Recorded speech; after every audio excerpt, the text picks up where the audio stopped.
Hi, everybody. I am Nick, and welcome to this week's episode of the Friday Night Frenzy, where Wonder Bat is not canon, and the topics are more like a set of guidelines. So let's bring in the usual crew. First, we have the Lord of Comics himself, Jared from Comics League. How you doing? You're right. I am the Lord of Comics. And next up, we have a very, very special guest, the man who is immortal but also rising. Immortal Rising. Aaron, how What you up, doing, y'all? friend?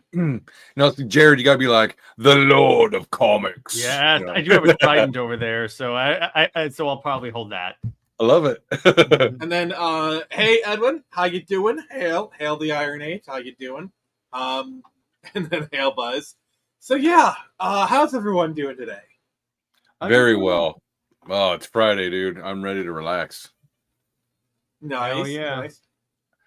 So before we get into the headlines, because what we do is we have like a headline hysteria kind of thing, and then we do the main topic. I went to my local LCS today, and I want to show off. So I've kind of been waiting for this one to come out. So here's Ultimate Spider-Man Volume 1. So that's pretty cool. I did buy a short box because I'm starting to buy comics again, and I need a place to store them. I'm not on John's level yet, but hopefully one day I can get on John Longbox's level. Oh god, that's a long way to go. But I did get a Wonder Woman Facsimile Edition. Pretty sweet. And I saw this, and I knew I had to have it. I'm a huge Kamen Rider fan, so like an American Kamen Rider comic book. Yeah, that had to happen. So yeah, what's everyone else been up to? Anybody got any cool comics? Anything cool they want to share? Not really. I hate it when he does that. Unless you count this little item right here. Ooh. This is 80 years of Wonder Woman going all the way back to her Golden Age roots. I really enjoy this. I have this for Dark Knight, so I figured I'll get this for Diana as well. It's better than the Tom King book, I'll tell you that much. Very nice. All right, so I reopened some King Cryptid. Was planning on having Peter Simeti on the show tonight, but unfortunately he had to reschedule. So, but that's all right because I did a review of number 1 and number 2 with Chris Fisk, and I don't know, probably 6 or 7 months ago. And it's kind of cool going back to it. My son really liked it a lot. He's kind of into the cryptid stuff right now, so he was enjoying it as well. Yeah, got the first 4 of those. So yes, nice. That's what I've been reading this week. And Curl has reached level 43. That is quite the accomplishment, sir. Yeah, so, congrats. Yeah, let's go into the headlines. I had the thing pulled up. God dang it. I have too much stuff. Oh, there we go. Human sacrifice, dogs and cats living together, mass hysteria.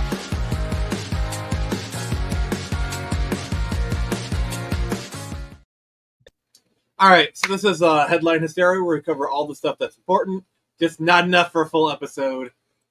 We just kind of have like one kind of big one. So Aaron, are you aware of Nintendo just launched a lawsuit? No, what's that about? All right, Jared, you want to pull up the article? What thing? Oh, the Pal World thing? Okay. So Aaron, you remember a few months ago Pal World came out and kind of blew up the internet for a hot minute? Yes. So now Nintendo is suing them, not for copyright, but for patent infringement. Patent? How's that? Yes. So apparently Nintendo had filed some patents in the last few years for like catching a Pokemon with a ball or like mounting some very stuff, and yeah, this is very very odd and very petty.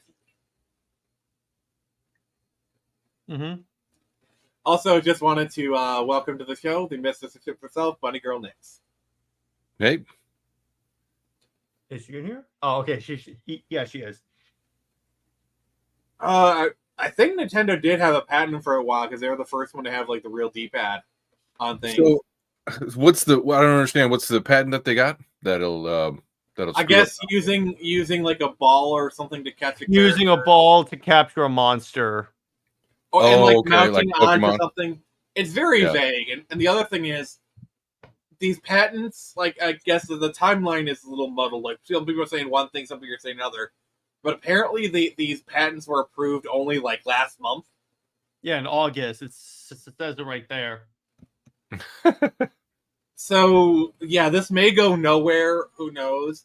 But the funny thing is the fact that they're not doing for copyrights, because everyone they would not shut the duck up about was, oh, look at the characters, look so close to the Pokemon.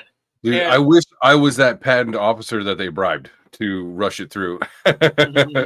Like, sure, thanks. I'm gonna buy a new house. Oh, it'll give you the good sake if you just push this along. Yeah, exactly. Give me a good sucky, all right. Anyways. Oh god, we just went Full Metal Jacket. Yeah. $15? $15? You never go Full Metal Jacket. No, you only go half Metal Jacket. Yeah, unfortunately, my favorite half Korean isn't here right now, so we can't enjoy Asian humor. Oh god. So when I introduced Chris, Aaron, I introduce him as the man who rooftop Korean is his favorite gender. and he always like comes up and like says like some Korean phrases, and it's so great. But Nix, what's your take on all this? I think it's stupid.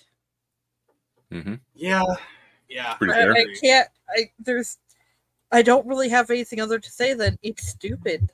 They're Game Freak, Nintendo. Why? Why are you being so dumb? Because it's Nintendo. Yeah. So normally, I'm not really one to jump on the screw Nintendo train.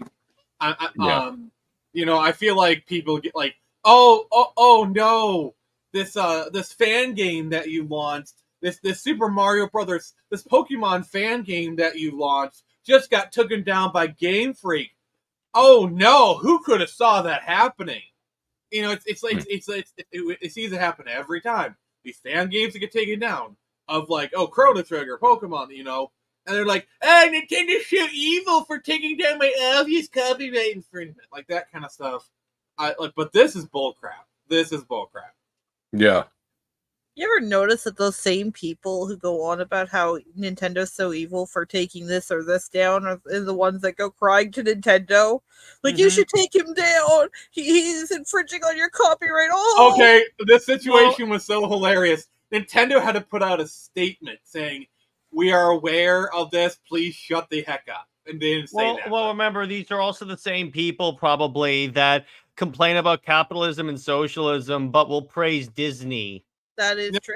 No. They're the people that say capitalism sucks, then literally sell a T-shirt that says capitalism sucks on their website for $50. Well, I brought that up once on a class. I brought that up once on a class, and like I see a lot of people bashing capitalism, but yet you're doing it from laptops. And then they go, people built the laptops, not CEOs. And I'm like, God damn it. Yeah, but you know who those people were employed under. I know, right? Oh, it's like really even better. It's like, oh, capitalism sucks, and they tweet that from their iPhones, which was literally built with slave labor. And by the way, Nix, no one said these people were capable of critical thinking. That's true. No. Okay, you want to know the most hilarious thing? So there's a Karl Marx statue somewhere. I can't remember exactly where it is. They have to charge people to see it because there's no other way they could have figured out to do the upkeep on it. So you have to pay money to see a Karl Marx statue. So you have to commit capitalism in order to see a socialism statue. That's great. There's a word for it. It's called irony. It's called hypocrisy, Nick. It's called hypocrisy. You know what Karl Marx should do? The ticket and make a living gay. But yeah, that's just Probably put a chick in it and make her gay. Well, we could put a chick in it, but let's make her not lame, shall we? So she's not Lois? No. Yeah, Lois is the lamest of them all. Hey, Synthetic, how you doing, buddy? All right, so if you made it this far, please make sure to give us a like and also toss a coin to your future, maybe. We're in signups already, so the launch is 2 weeks away today. It'll be pretty freaking awesome. And Aaron, I hear you have something coming up.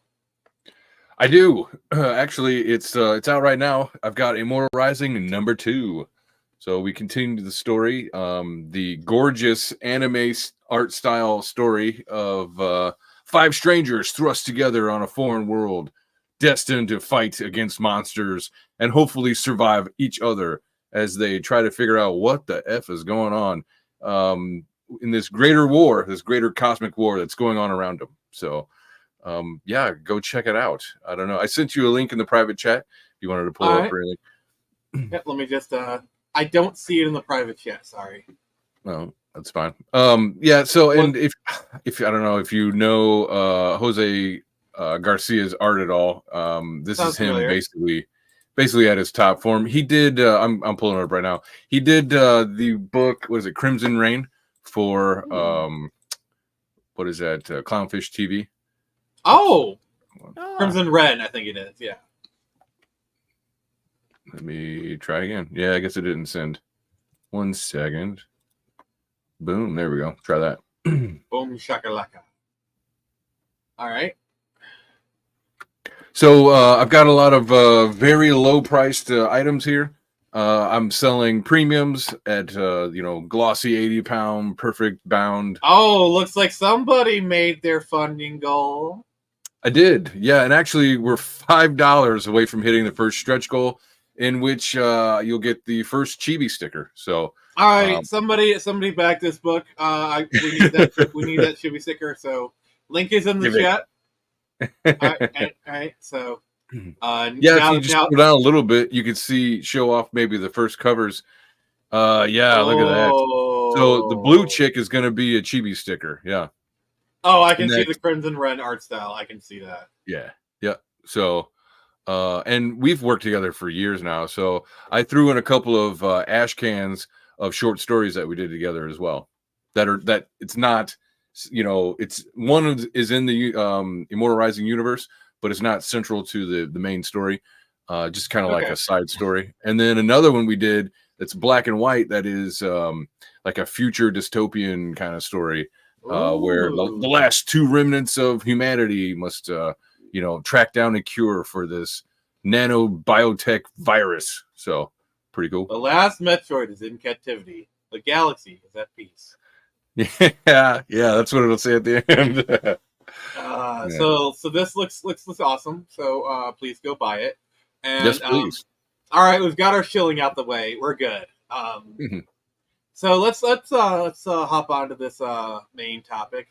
We're talking about Comic-Cons and why they are important. So we're speaking from the perspective of both tabling at a Comic-Con as well as going to visit them. Because one of the things I see in the indie community is there are people who go to cons, but not really as much as you would think.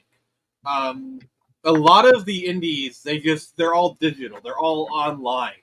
Like they do their campaign and then they disappear, or they go on their shows and they promote it. We need, like, the indie space is doing really great, but we need to penetrate the real world more. Oh, yeah, penetrate.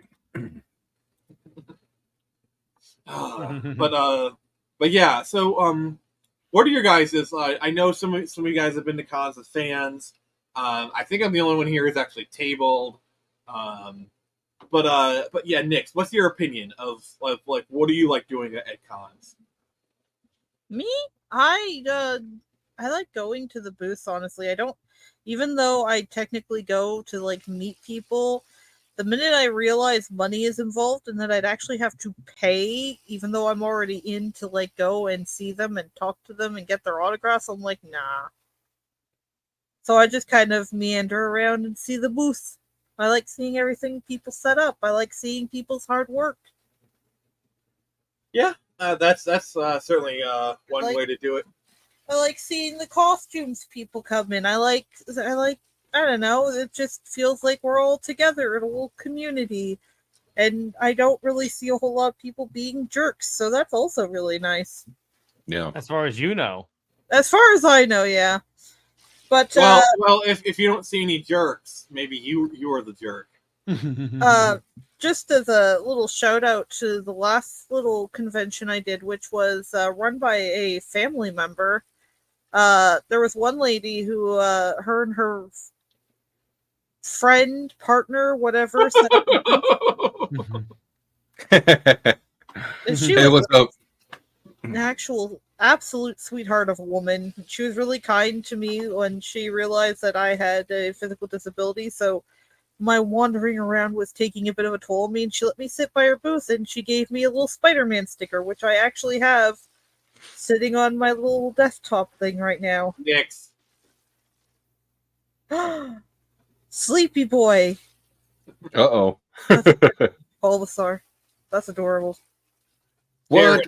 That was a screecher? Nice. Whoa, nice. Oh. That's, Oh, 1 second. Let me just. Go what's that grab- called? Crochet? Is that what that's called? That's awesome. Oh, it's a one of. It's a one of. Hmm. Let me go grab it. Yep. Cool. Oh, I had it put up. You made me go fish it out again. All right. But yeah, my girlfriend made this for me. Let me just. Oh, very cool. Look at that. Yeah, she made it for Valentine's Day. It's just so adorable, like the little details. Yeah, it's super cute. I'd love to have a plushie of Screecher to sell to people, but getting them made is kind of expensive. But Sure. having this as a one-off, this is just really nice. Yeah. Take it to the conventions with you. That's neat. Yeah, I was using it kind of like a visual aid and whatnot. And yeah, people did seem to enjoy it. But yeah, I'm just running through like some of my old Comic-Con pictures. Got to see RoboCop play the trumpet. Yeah, that is not normally something you see. For sure. Yeah. The little Red Mage action. That's very Right. cool. Yeah, I actually met her at a previous con. So The Red that was Mage? cool. No, the Nightwing. Hmm. Yeah, when I'll point it out when I show the next set. But Jared, Master Chief bought my comics. What? No, wait. Was that Master Chief or Master Cheeks? There's a difference. Uh-oh. Hey, Drago, how you doing, buddy? There's a big difference, Nick. Cheeks. What is that? Paramount Plus Master Chief or the good version?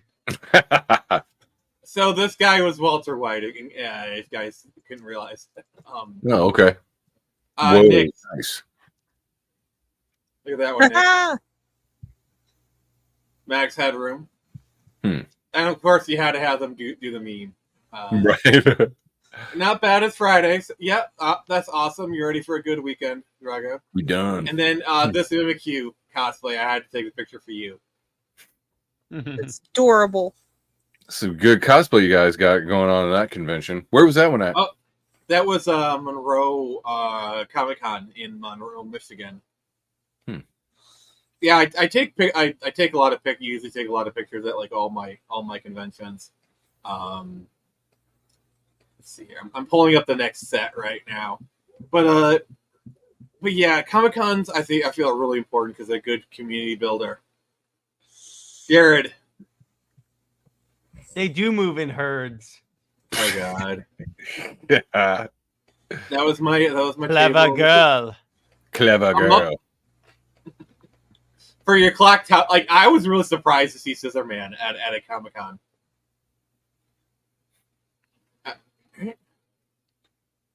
Yeah, Not bad. Very cool. Mm-hmm. Yeah, I don't know. I haven't gone to convention to sell that my was the product Nightwing lady. yet, That was the, Mhm. that was but her. I'm looking forward to it. I'm telling you, man, they are addictive. Jared, Mm-hmm. Nice. Well, so how many sales would you say you make on like 2 days at a convention? The most I've done is like a day and a half convention. Okay. It really depends on the con. So I've never done like the big ones. Never been to one. You get nothing. You lose. Good day, sir. But for me, on the smaller ones, I tend to do, which are like 1 day, 40. I have 2 like big ones, which are like fairly large regional conventions for the state. For those, I usually do between 60 and 80. I actually did really well at this one this past weekend, which was one of my bigger ones, and I sold 100. Dang, now we're talking. Yeah, that was a good haul. That was let's just say over $500 worth of stuff. Mm-hmm. Hey, BHR. Yeah, so the thing with me is table fee and then also distance travels. Those are the 2 factors. Sure. Because there's a con up in Lansing, Capital City Comic Con. The guy who runs it's awesome. He wants me at his con, but it's like an hour and a half, 2 hours away, so I'd have to get a hotel room. That's a 3-day con, and with that one, it's like table fee is like $150 for a con that size. That's actually pretty good. Gas would probably be $50 to $100 depending. But hotel room would probably be like $200-$300 roughly. Because I'd be looking at an average of either $50 to $100 a night for a room, depending on what I get. So probably getting like 2 nights at least. So we're looking, $200 to $300 roughly. So essentially, my cost for that con would be around $400. That's my break-even point. And a lot of my cons, on my good cons, I've done $400 to $500. Now, granted, it's a bigger con, it's 3 days, but it's a bit of a rolling the dice. It's like, do I want to roll the dice kind of thing. Yeah. But a lot of the cons are like 70 to 150, but they're, I usually have like an hour driving distance that I do, if stay at my house. And if I do that, I usually tend to do pretty well because then I'm just driving.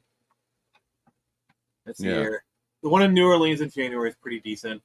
Got to beat in the Bruce Campbell con game. He's on Tubi. Wow, we got a celebrity in the chat. Hey. Nice. I just want to mention Bruce Campbell's from Michigan, so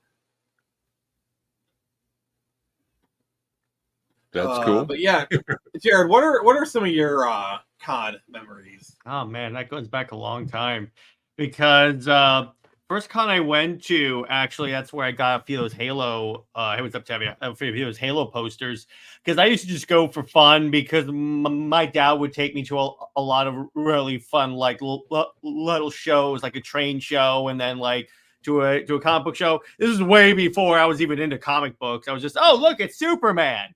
But going through it, it's like I used to just go there for like the art and stuff. Then when I actually got into comics, I was like, okay, so now I have to research beforehand because I got to know, okay, so who's tabling here? Who do I want to get stuff signed? Because I need to know how many books I have to bring. Because if like Chris Claremont's there, I got to bring X-Men books. So, and the thing about you is, you live within like reasonable driving distance of SuperCon, which is like one of the biggest cons in the United States. Mm-hmm. So the caliber of guests.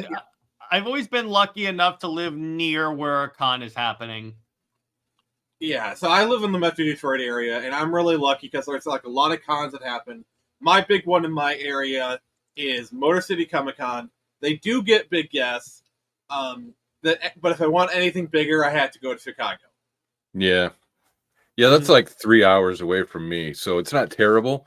I was looking into it a little bit. It's like $400 for a table or something like that. So I'm not quite ready for something like that. I want to start real small. And actually, I work with a guy who's like real close friends with someone who does all of the conventions, or I should most of the conventions in like a 3-state area right around me. So I plan on doing that. He gave me his email and we kind of talked a little bit.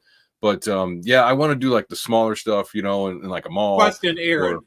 Yeah. Are you doing an artist alley table? I don't know. Am I? Should I? Okay. Let me give you a little secret that might actually save your life. Yeah. So when it comes to tabling, there's 2 types of tables. There's vendor tables and then there's artist alley. Okay. Vendor tables are your regular ones. They're typically more expensive.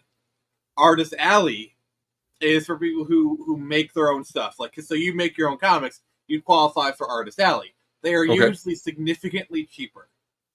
Nice. Okay. I'll keep that in mind. So if I were you, I start looking into artist alley prices. Yeah, I will. Thank you. I'll keep that in mind. Yeah, and also like here local, and then like an hour from here, there's a pretty good size anime convention as well. That thankfully I could sell my book there as well because of the art style. Yeah, honestly, I am like 40 minutes away from one of the biggest anime conventions in the state, YumaCon. That's in Detroit. That's literally one of the biggest ones in the country. It's just my books aren't really anime, so I've never really felt comfortable going to that one. Sure. Yeah. You'd be surprised, even at Anime Con here locally, there was like 4 or 5 just indie comic guys, sitting around selling their stuff, which is pretty cool. I was gonna I got their cards and stuff. I was gonna interview them a couple years ago, and I never got around to contacting them, but still is pretty neat. I don't know, because like YumaCon is like a really, really big convention. It's 3 days, but it's 40 minutes away. Like, that's easy driving. Yeah. So like it doesn't. I don't know. I'm like, the gears are turning in my head. Like maybe I would say go for it, but I'll see what I can do because maybe I can get a table there. If I can get a table there, maybe it's just like screw it. I'll try. So do you ever get like return customers? You get the people that buy number ones and stuff. Okay. I do actually. It happens. It's starting to happen more often now. That's good. Where it's like, oh yeah, I remember buying this one. And it's like, well, have you bought the sequel? Yeah. And they buy it. And I always ask them like, oh, did you like the first issue? Oh yeah, I really liked it. Like I actually am getting return customers, which is, as a comic creator, that is like the most like. It's great when people buy a book. It's even better when they want to buy the next one. That's really what it's about, isn't it? At least for me, I'm like, you getting number 2? Did you like number 1? You gonna get 2? Yeah. Because to me, that is like as a creator, that is like the ultimate compliment. Because a lot of times people buy like, oh, I want to support an indie, or like, I'm on the fence, but I want to support you, so I'll buy it. Like that's great. Right. Yeah. But to me, the ultimate compliment is, I liked your book. I want to buy the next one. I'm still supporting indies, but I actually like the book now. I'm invested, and don't get me wrong. I like money, but at the same time, I'm in it for to share my story and the art that I'm creating. I'm glad you wanted to support indies. That's great. Thank you. But the fact that you liked it so much, you want to buy another one. I'm sorry, but I'm flattered. So what other tricks and tips do you have since you've had some good success with cons? Since he's been going to cons as long as there have been conventions. Mm-hmm. Actually, lingerie, or what should I do? Have a table model standing there going like this, like it's a boat. Hey Nick, do you want to come to a con cosplay? She'd be the eye candy for you. I mean, she's certainly beautiful enough, so. Now it's awkward. Yeah, she's quiet. No, some other tips I would give is pack a lunch. Because con food, it's usually like pretty decent. Sometimes it can be a little more expensive, sometimes it can be reasonable. Yeah. But it's usually better to pack your own lunch, I would say. Also, shower beforehand. Either shower the night before or the day of. Yeah, and I've been warned of. Please, for the love of God, a shower. I've been warned of con crud as well. So. Oh yes. A lot of vitamin C. Hand sanitizer from shaking hands. Yes. Actually, yeah, most of the Power Ranger actors are actually really nice. They are. At the Monroe Comic-Con, they had the Gold Ranger from Cosmic Fury. I was talking with him. He was a really, really cool dude. Nice. But yeah, I remember I met comic book artist David Finch, and I asked him about Super Wonder versus Wonder Bat, and he supported my area, and I was like, "Oh, why? Thank you, sir. Why? Thank You you." didn't like Lois Lane either? I didn't ask him that. I need to. That's gonna be my Yeah. my third question. My first one is, what'd you think of the Snyder Cut? Number two is Wonder Bat versus Super Wonder. Number three is, how should we kill Lois Lane? Okay, I got one for you, Jared. When you eventually meet Chris Terrio, what are the 3 questions you're going to ask him? That's a good Chris question. Terrio is the guy who wrote a lot of the Snyder DC films, Aaron, by the way. Got it. I got it. All right, number one. Thank you for the kick-ass Superman scene when he goes not impressed. Number 2, I understood the Martha moment, but could you say it into this camera so the people at home can finally understand what I've been saying for the last 10 years? Oh, God. And Tevia, if I met Ben Affleck, I would have him say, "I'm Batman" into my mic. That's it. But it's like, and that's my thing. It's like, it is really cool. And I was talking a lot about this. It's really surreal when like you spend so much time consuming these people's work, then you actually meet them in real life. And I'm like, oh, it's like when I met Chris Claremont, I was like, oh my gosh, it's the X-Men guy. Oh. I almost met Jim Lee, but he was sick, so I couldn't meet him. But he gave me I got a signed poster. We all know what comic you're gonna have him sign. Superman, Wonder Woman for sure. Nice. Yeah, Jared's a big Super Wonder shipper. In fact, he had the hit show on YouTube about it. Yes, I have seen his posts, and I am cool with that. I think that's a great idea. Hey, there you go. How would the two of them not do that? You know, like there you go. They're both hot. There was a reason why I loved you, brother. I mean, they're both hot. They both, fight for good. A lot of responsibility. They know what each other is going through. So why wouldn't they? There you go. There you go. I'm gonna be sure to tweet out that Immortal Rising supports Superman with Wonder Woman. Yes. I can quote you. Do it. That was great. I mean, Jared, you do know that Frank Miller is Super Wonder, right? Oh, yes, exactly. Yeah, although he has a kind of a weird... That was the one where Superman and Wonder Woman have sex and cause like a tidal wave. Oh my God. I remember that. So they did this book. All right, so they wanted to explain why Superman was so like rah with the government in Dark Knight Returns. So what they explained the sequel is that so the government had been taken over by Lex Luthor and Brainiac, and they were essentially like saying, do this for us or we'll kill your family. That family being Wonder Woman and their daughter. And so he has sex with Wonder Woman for like two or three pages. 2 or 3 pages. They caused a tidal wave, an earthquake. I think a volcano went off at one point. Remember, this is the man that wrote Batman having sex with Black Canary as bodies are burning. We better this way. Oh, yeah, right. He invented, I'm the goddamn Batman. It was so good. I mean, I get it. 3 or 4 pages. Yeah, me too, man. I'd be there. If you have Superman with Wonder Woman, how could you not devote 3 pages in a comic to that? So I have a metaphoric representation of what that scene was like. This is going to get us copyright struck, but I don't care. This is too funny. Huh. Dylan! Wonder Woman. You son of a bitch. I was not expecting that. Better go to space, you know? I was not expecting that. That's awesome. Oh, God, that's great. That is what happened when Superman and Wonder Woman. That is very much what happens. That's very much what happens. And we just got a copyright. And Nick just got kicked off of YouTube, as a matter of fact. That's all right. You're not monetized, are you? It doesn't matter. No, I mean, basically what's going to happen is be like, all right, copyright notice, and I just edit out that portion. So it's all good. Yeah, probably. And then I'll hack in and edit that part back in. Yes, Guile scene. It does go with everything. Yes, it does. I miss that meme because Guile's theme really does go with everything. Yeah. It's just god, I need to bring that meme back. It's just like do like a 2024 thing, like, and put Guile's theme on it.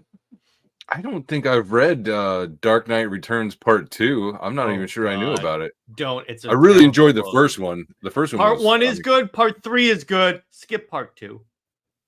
Okay. It's kind of it's badass crazy is what it really is, and it's. They went back to that 2 more times. Wow. Okay.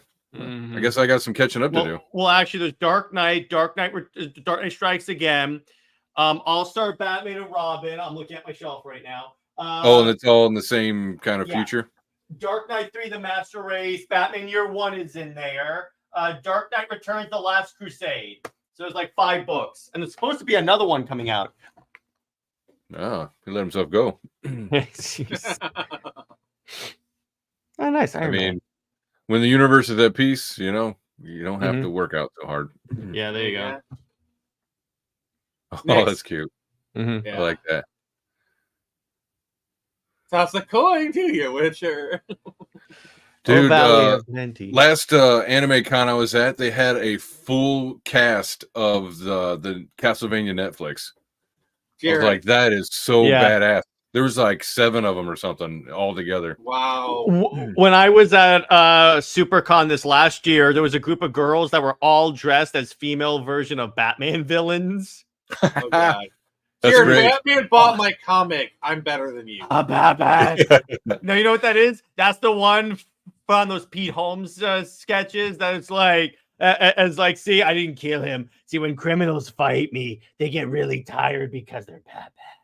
Oh, this one actually caused a little bit of controversy on my Twitter because I posted it and I said she said I was a second-rate creator with a third-rate comic. I was invoking the memes. Some people actually got mad at her because she thought I was assaulting. I had to correct them. Like, no, guys, I'm just doing a funny joke. Well, also remember that really seals in the flavor. I remember my favorite Kaiba line from Yu-Gi-Oh is where he goes, "If there is intelligent life in space, then let's teach them how to duel." Aaron, do you see the heresy? No, what's going on? It's Warhammer. I see it. Gotcha. Okay, Cyborg Spider-Man. The Crow. Ooh, There you nice. go. I want you to tell me a story. Tell me a story. Tell me a story. And I met the White Ranger. Hey, there you go. Oh, cool. It's Morbin time. Yeah, this was last year, and I had done like pretty well at the cons. I had a little bit extra money. You know what? I'm gonna get a picture with them. There you go. It's cool. So, Aaron, you got any other questions for me? I don't know. I mean, yeah, any tips or tricks is about the best I got for you. Wear pants. I have another one for you. Where do you do your printing? How do you print out like 100 fucking books and beforehand and sell them like that? Comics Wellspring is who I use. Oh, okay. So the way that my stuff works is the cons pay for the production of the books. And then the Kickstarters are just to pay for a print run. Mm-hmm. I go through Comics Wellspring, which is actually close by my house, about an hour away from where I live. Mm-hmm. So oftentimes I don't even have to pay for shipping. You know, That's nice. And then so that's where I get the printing done. I'll sometimes get like the big prints done there too, or if I need it like in a pinch, I'll go to Office Max and pay a little bit more there, but I can still get some stuff done like literally same day kind of thing. Very cool.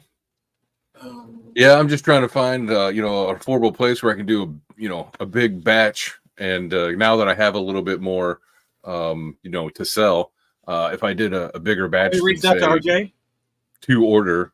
Yes. Yep. Yeah, he's my fulfillment guy. We've talked, but he doesn't do glossy yet. So, and that's what my premium is. I actually have been working with him on some stuff. Like we actually, sure. Have you, Jared, start talking for a few minutes. I'm gonna go grab something. Oh, okay. Spotlight. But yeah, I mean, you could read part 2 of Dark Knight. It's if you want an entertaining laugh. Yeah. But I mean, an epic sex a little more. Yeah, exactly. There you go. Between Superman and Wonder Woman, how could you not? Oh, that's Quarrel. He's lying. He makes Jared print all his books by hand. I know, and I got carpal tunnel syndrome because of it, because of Nick. Jared, we agreed you wouldn't say that on stream. Yeah. Oh, God! Clip it. All right, so these are Critical Blast stuff. Cool. A couple different formats, and they came out really well. Like, I got to give RJ props. They're really good quality, hardcover, pocket. Oh, I'm sure they are. Yeah. And also like having them on like different storefronts are really cool. Mhm. Basically, I go with RJ. I don't mind giving him some money as like a set it and forget it kind of thing. Right. Me too. That's exactly, that's what I do as well. I'm like, okay, here's my orders, and here's all of the material. And then I'm just like, I just sit back and wait to see people posting pics on Twitter. So yeah, it's really fire and forget with him. Very professional. Any problems come up are handled immediately. Yeah, I have no complaints with him. I would it's say just that the printer he uses, they don't do glossy yet. So, and he's like, man, I'm trying to convince them to do it, and all this other stuff. So we'll see eventually. I would love to go straight with him for everything. The only thing with RJ that doesn't really work out is he doesn't do saddle stitch floppies. Right. And that was another. And so right now I'm looking at doing Indie Planet like Kablam. But they're really weird because like you need to actually like upload and then actually order a copy for it to actually be in your system. Yeah. And so I actually have uploaded Screecher 1. I've ordered a copy. It still hasn't arrived yet. But once that's done, that'll be. And plus, that's they're print on demand. They're a little bit more expensive, but they're also kind of a set and forget it. And plus, when I first got into this, I had tried Kablam, but like I didn't know what I was doing. I'm trying to reach out to them, got no feedback, no customer service. I was like, well, we're done here. I think they sent me a version of it of my comic and everything, but it wasn't right. And then when I was like, well, how do I solve this? No one got back to me, nothing like that. So I was like, well, let me just try somewhere else, which I understand because I didn't know what I was doing yet. I didn't realize that, 50 pages glossy and all that stuff shouldn't be saddle stitched, that kind of thing. So just small, learning curve kind of stuff. But if I had talked to somebody like on the phone or even an email, they couldn't explain. Comics Wellspring does answer their phones. So if you're looking for something with the lady Pam that works there, he's amazing. So cool. If you just need to like ask a random question or something, you can call them up. They're good. Yeah, right on. Another thing this is not necessarily con related, but a lot of indie creators actually aren't that experienced with printing. Like when it comes to setting up with the printing. Because like one of the big things with printing is in multiples of 4s. Right. So like let's say you're doing your story and let's say it's a 22-page comic. Now you got 2 pages you got to fill because they're going to print 24. When you're doing digital, it doesn't matter. You can have whatever number of pages you want. But when you're printing, you have to abide by those rules. That's something that like I remember I was working with an editor and he needed to be educated about that because he was a really great guy. And like he could like spot problems with art like really great, but he hadn't done printing before. So I kind of had to clue him in on that. It's like a no big deal kind of thing, but you ever do like farmers markets or flea markets or anything like that, or just focus on comic cons? I've done some odd stuff. Like I've done like toy shows. I've done like comic collector cons, like some of those like really small ones. Mm-hmm. I do okay at best there. I don't really like doing them because the people who go there are not really looking for indie comics. Like even if you're at like a collector comics con, they're like, all right, I'm looking for the Neil Adams Batman, this number or whatever, Yeah. And sure, some of them do buy indie comics, but at a Comic Con, you find more people who are willing to try indie comics. It's really a captive market. A lot of people. Same thing with toy shows. Toy shows is even harder because they're there to buy toys. They're not there for comics. Yeah. I don't know. So like the online thing is cool and all that stuff, but I really feel like it's such a limited market to It is. a small pond to go fishing in, where it's like, yeah, there's not a lot of fish really here, especially since I'm in such a niche. It's epic fantasy, it's anime style, so not everybody is going to be interested in that. So yeah, I want to be able to broaden my horizons. Yeah, that's kind of the problem. let them come to me instead would be great. Yeah, that's kind of the problem I ran into with Torn Samurai, because it's kind of like you said, I was a niche with a niche. I was black and white. I was cyberpunk samurai, which there's an appeal towards it. So that I created Screecher as more of like a mass appeal book, and I got rewarded for it because as much as people say there's an oversaturation of cape shit, people like their cape shit. Yeah, right. Yeah, like Jared, you're doing a cape book. That book's gonna be amazing. Are you? Yeah. I didn't know you were making your own book.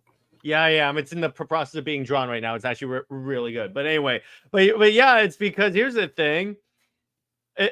And Nick and I have talked about this on our shows many times. There really is no superhero fatigue. All it is that if you make good stuff, people will buy your good stuff. That's it. Yeah. That's really all you got to know. It's that simple. Yeah, Right. like for the longest time, people were saying, "Oh, the age of the movie theater is over. Movies are dying." And look at this year. Beetlejuice did well. Deadpool and Wolverine. We've had multiple films this year do reasonably well. I think movie theaters on a rebound. And you wonder why? It's because movie theaters It's because the studios started putting out movies people actually wanted to see. Yeah. I mean, this year we've gone to a few already. Like for instance, Fall Guy was really good. The whole family enjoyed that one.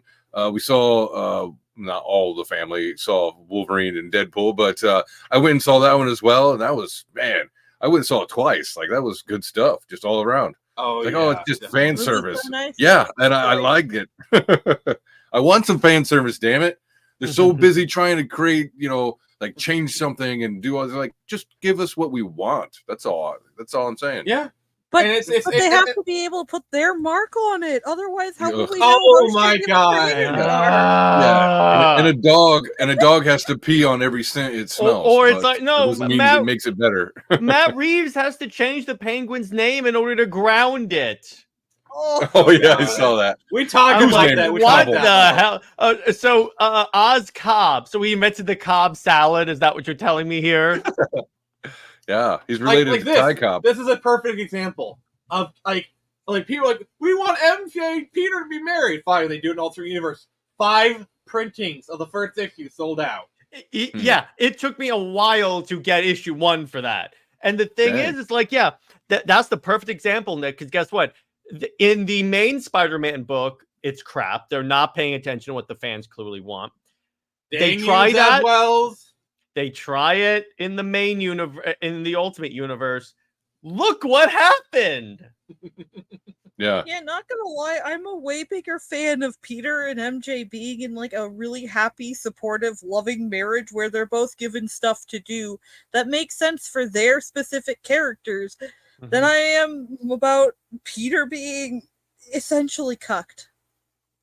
Oh. Yeah. And Jared, remember that one positive comment I gave since past?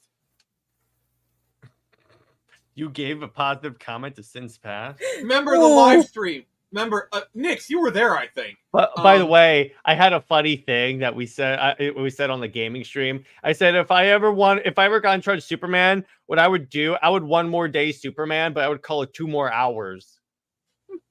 And then I would have them cut. Because here's the problem with 1 more day, Aaron. There, in addition to a lot of other stuff. So that's the one where they retconned out Peter and MJ's marriage.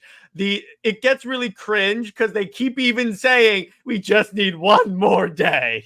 Just 1 more day. Oh, do you remember how I pitched that to you in the stream? Or it's like Mr. Pitonick be like, "Oh, I can save whatever, but it'll cost you your relationship with I basically pitched 1 more day to him. And then if I were Superman, I'd say, "Yes, take it. Get me away from her, the old ball and chain." I think for my 500 live stream, I did a live read of Since Past, Oh god, that was torture. But the one positive thing I said is Peter and MJ were still together in that one, and I said, oh, like that was like one of the few good things about that book. Man, did you guys see Chris set his setup at Granite City Con? Whew. Oh, that I swear, Chris always goes the posted extra mile. Dude, Oh, God, he is into the merch. It always looks so professional and clean too. I've said this on multiple occasions. I think Chris is probably 5 years ahead of the rest of us. Oh, jeez, yes, he's got a ton of stuff. You see that? Yeah, it looks gorgeous. All right, I'm pulling it up now. Shout out! There Oh we my go. fuck! Oh my fucking! Oh god! He Shout decked out out that to kiosk. Chris. Subtlety is not his forte. Chris is like, Thankfully. Chris has a neon sign pointing. I'm right here. Yeah. Just, Dude, and if just you- look at the person next. If you walk past that and don't stop, you have no taste. I'm sorry. It's just Is that a screen right there? Is that a Yeah, he's got a fucking screen. that kiosk, dude. That's a kiosk that he got and programmed with, his scenes from his comic and stuff like that. Oh my It's amazing. He was God. showing it to me one Wow. time, like in a back room. It's fucking If you amazing. don't buy and then never mind walking past. If you walk to that table and don't buy anything, screw you. Yeah, like, I want to get my hands on his manga. Mhm. I've read the digital version of the manga, like most of it. It wasn't fully finished, and he was like, "Oh, dude, I added more." I was like, "I'm not reading it until I have it in my hands, until it's all done." Touch screen. It's a touch So- screen. I just oh Yeah, God. it's touchscreen, right? It's And so like, great. look at the guy God. next. Look at the guy next to him. Like you can just like The guy you can't next to see- him is like intimidated. He's like, Yeah, he's literally in his shadow. Can you Literally. imagine like you're setting up at a con? He's like, oh, okay, I have a decent setup, and then Chris walks in and be like, "Oh, Chris has got like Hold Chris my has the water. models holding that arrow sign pointing toward his table. yeah, oh god." it's the way to do it. Bro knows what he's doing. I can't wait for Chris to make so much money and realize, holy crap, why haven't I done this before? Mm-hmm. Because I'm telling you guys, doing Comic Cons is addicting. And the way it's addicting is, yes, you do make money. But it's also the socialization. You're meeting people, not just the guests, but other Comic Con people. Because, like, you do them often enough, you're like, oh, hey, I remember you. Oh, hey, how you doing? Right. Like, you start to befriend artists, like, Well, hey, here's you. I think you the know? one-on-one sale, I'll do well at that. So just sitting and talking about the art, having it so that you can hold it in your hands and and see the gorgeous 80-pound gloss, and all that stuff. So I'm looking forward to it. So I'm glad that you had this on actually, because it's been on my mind a lot. Like finding an inexpensive but quality printer. And then taking those to as many Comic Cons and everywhere else, like I was thinking family, I was at farmers markets and anime cons, anywhere I can set up a table and and try to sell. Here's another piece of advice. I think, Aaron, you probably would buy this anyway. Be polite to your fellow vendors. Be polite, sure. be courteous, because here's the thing. If you do enough in a regular area, you're going to see the same people again and again and again. And Hey, you'll what's probably up, a-hole? Like, literally, the guy that was next to me, he was next to me at other cons. So it pays to be, because then you start, befriending them. But it's just be nice to these people, because they'll remember you. And also, we talk. We are a bunch of gossip girdies. Yeah. Wait, are you saying that in indie comics it's almost like a Mean Girl high school atmosphere? No way. No. I hadn't heard that. I'd never It's seen like that in my Twitter, life. but in real life. I've been at this for 3 years and I've never heard that. yeah. But no, just be nice to your fellow vendors. Yeah. Because word will get around. And this is you're going to be seeing the same people a lot, so it pays to have at least a decent reputation. Oh my gosh. Right. Did you hear about that guy, Nick? I know. Don't worry. He's elderly. He's elderly. I had He likes Huh. making old man jokes. I mean, I Jared. mean, you are an old man, so there you go. Jared, Aaron literally is a gray beard. It's true. I did earn this. I have some gray on the sides here, but it's cut real short. So It's Kingdom Come Superman, dude. It looks distinguished on you. Aaron, There you go. Thank What you. are you doing in your Mr. Fantastic costume? Hey. Somebody also said Doctor Strange, which I'll take that one. I like it. Perhaps, but who am I to judge? Chris, Aaron's having his own multiverse of madness. That's right, baby. Yeah, I'm sorry, but that line from Doctor Strange, like, it's strange. Perhaps, but who am I to judge? Like, I'm sorry, I love that line. Of course. It's like, oh, we're using our superhero names. Like, no, that's my fucking name. Back when the writing was good. These are made up names. Oh, then I'm Spider-Man. Yeah, right. Oh. Old man Peter Parker. Cool. Hey, you don't want I that mean- Parker luck, though. Oh, God. All Well, right, let me. what they're doing to him now, right? I Wait. don't know. If a dude dressed like the devil comes to you and says, I want your marriage, run. Say no. You will save yourself a lot of heartbreak. Oh, and do not try and catch a blonde falling from a bridge with webs. Yeah.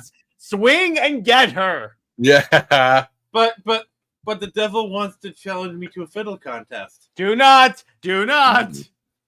But I'm the best there is, you son of a bitch. No, I'm the best. No, that's there is. Wolverine. That's Wolverine. Stop it. No, I'm the best fiddle player. No, you're not. He's, No, you're not. he's referencing the Daniel song, you know? I Devil Went see. Down to Georgia. See, this is also a sign of Nick's advanced age, is that he makes a lot of references that literally no one knows. Hey, how you doing? Which So, which What's up, Castlevania Emily? are you? Yeah, which Castlevania? Castlevania? Quality We check. will yes, we will judge you. It had better have Symphony and of the Night in the title. No. Hey, RJ, how you doing, buddy? What How up? you doing? Portrait of Portrait Ruin. of Ruin. Okay, all right. Fair enough. She's probably playing the Dominus collection. Which, by the way, RJ is going to be a guest on Comics Watch this Monday, so tune into that. We'll have him on there. It'll be really cool. Mm-hmm. Jared, you Cool. never listened to the Devil Went Down to Georgia? no. Why would Are I? you even American? Like, what I'm is not going a on music here? guy. I'm not a music guy. I listen to soundtracks, okay? That's fair. That's totally fair. We do that a lot around here too. Yeah, there you go. Oh, wait. First game sucked because she's like Donna Sorrow? But Devil Went Down to Georgia is like Americana at this point. Mm-hmm. Devil Went Down to Georgia. He was looking for a silver steel. You find a boy named Johnny looking to make a deal. All right, Oh no! Look where you started. maybe the one with. You mean my Shona? That's I'm not really familiar with it. Like, there's Donna Sorrow, Portrait of Ruin, and then the third one is the one with Shinoa. She sucks. That sounds like Bloodstained Ritual of the Night. Hmm. Fair enough, dude. You definitely know your Castlevania. I like it. I'm a huge Order of Ecclesia. Yes, thank you so much.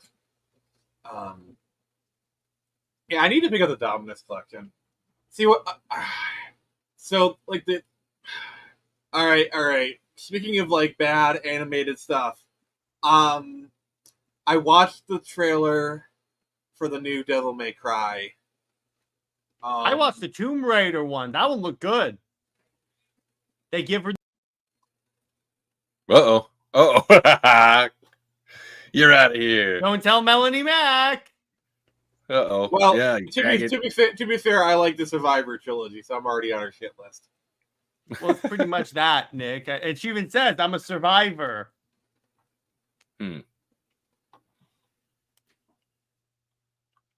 What I did also watch this weekend is I watched that Twilight of the Gods animated series on Netflix, all about Norse myth.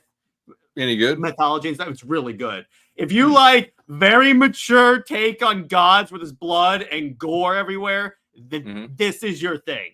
Well, He's got, like, He's got like tits or cussing and Yep. stuff, or what? Yep, all the Yeah. above, all the above. Well, I was hoping that it wouldn't because like I keep my kids away from the sexual content stuff. So I would love to share like some good Nordic stories with them. They have some decent ones on YouTube, but I'd like to see it get the Netflix animation treatment. All right, Netflix has some really good animation. have you watched Aaron. Blood of Zeus? I have not. I Watch started that. to, and I haven't. I didn't get into it. And I think maybe it was because at the time my mind wasn't kind of ready to watch some Blood of Watch Zeus. that. It is pretty much the Greek gods, but it's if the Greek gods were superheroes. Yeah, that's kind of what I was. Actually really good. Yeah, a Aaron, guy at my table told me about it like a year ago, and I just Mhm. I haven't hooked in long enough. Mhm. What's up? so it isn't a movie, but have you played Banner Saga? No, I've never heard of that.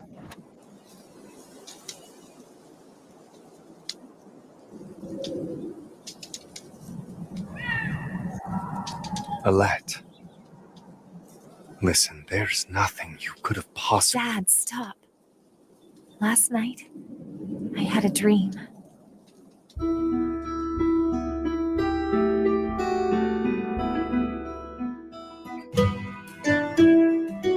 I dreamt we never left home.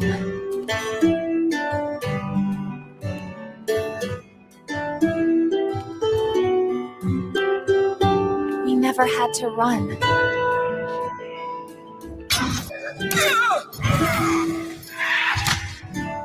We never had to kill.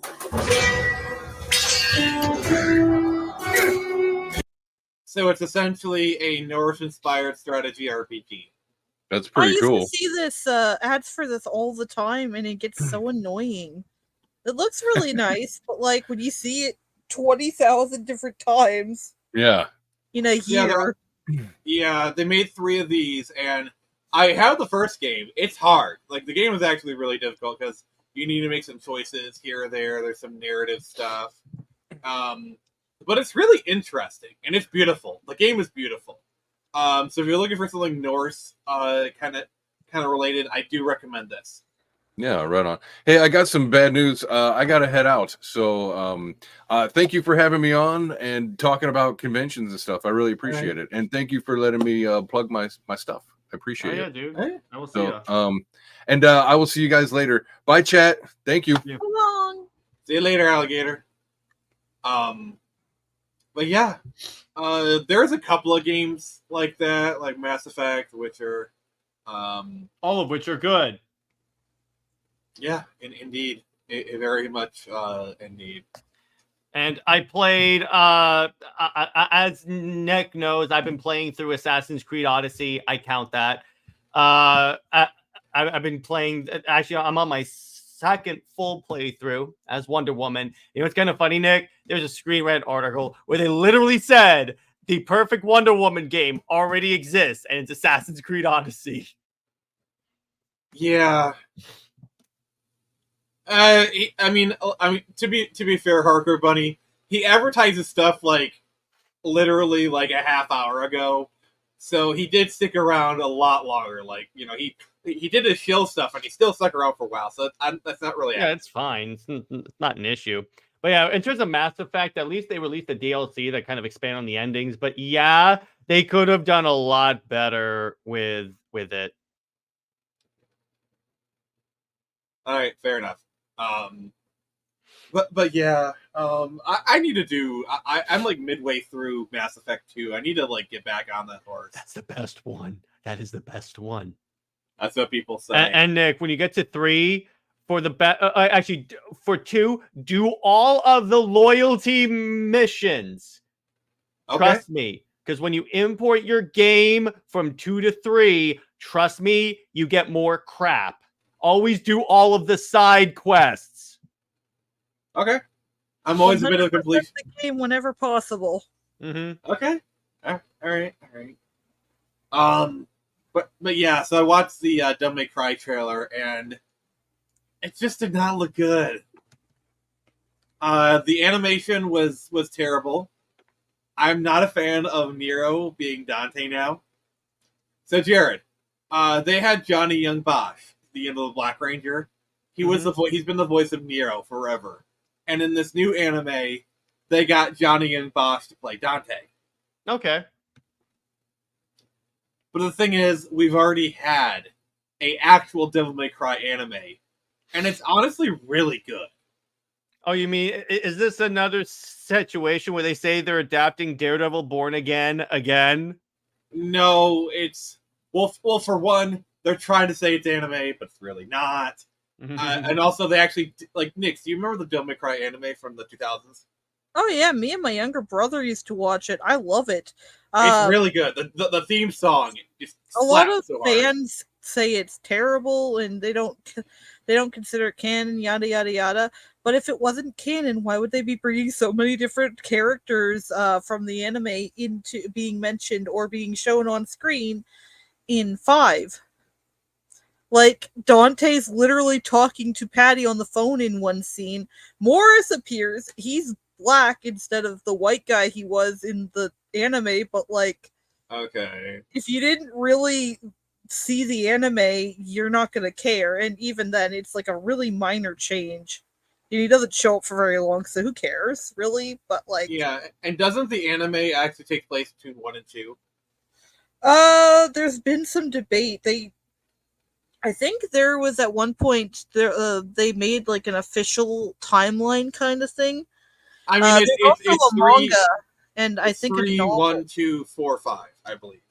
Yeah, but some people there were some claims at one point that 2 took place some other point. Like they tried to change the placement of 2, and I don't think it really took off, so they kept it where it was. Yeah, it's confusing.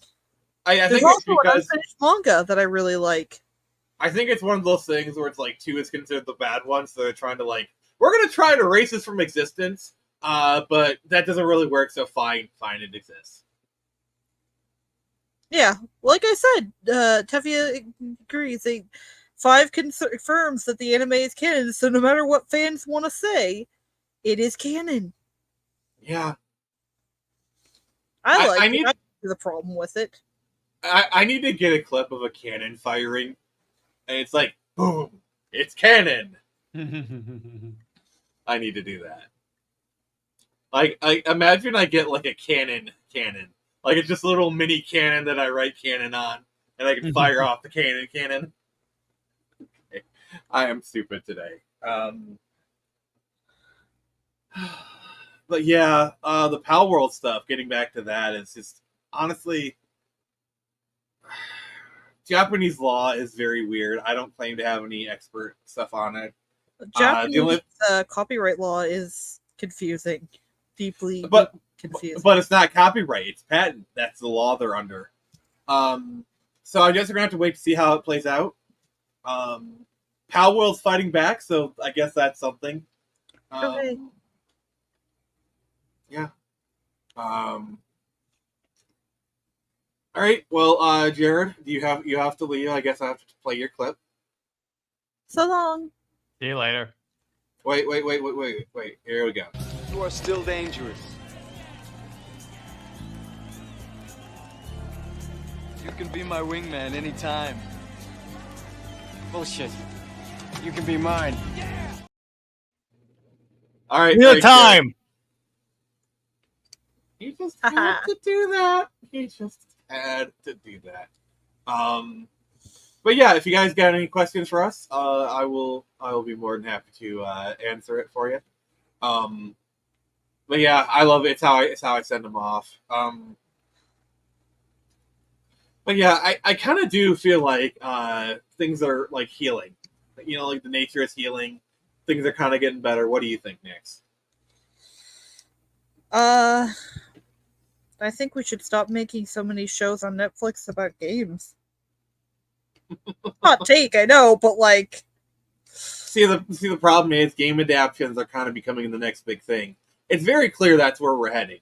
Like, it was superhero adaptations for like the last 15 years, and now we're kind of going into video game adaptations, and we're just going to see more as things go on. Like, I'm not gonna. I don't know. I mean, I liked the Mario movie. It was cute. It was fun. Peach was kind of an annoyance, But anytime in Donkey Kong, because they had Seth Rogen playing him, but anytime those characters weren't on screen, I was happy. Peach was a bit girl bossy. I would say Seth Rogen actually turned in a pretty decent performance as Donkey Kong. Like, I was surprised. No. Seth Rogen. At that point, you should just throw out the whole movie. Yeah. See, and the thing that really concerns me is Minecraft movie. That I'm sorry, it looks like a Smosh. Like let's say Smosh made a fake trailer for a Minecraft movie. That's what it looked like. No. It looks like off-brand Smosh. Because Smosh would have some like care put into it, like the video games in real life series.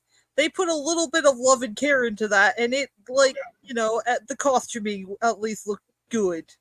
Speaking of fake trailers, did you ever see the fake IGN trailer? No. They made like 10 years ago for Zelda? No.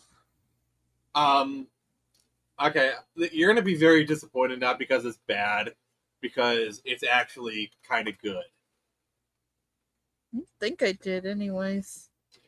Okay, this clip is 16 years old. There are people that can have sex that are younger than this video. I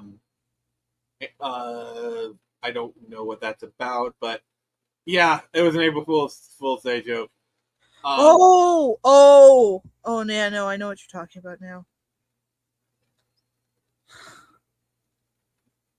Have you seen this? Yes, and I'm very disappointed. It actually looks good. It looks good, and then they're like, haha, April Fool's, and it's like, but why would you? That's not an April Fool's, that's a dick move. And do what I say. Yeah, especially making it good. And for goodness sake, don't touch anything. Like, production values are a bit low, but this could work.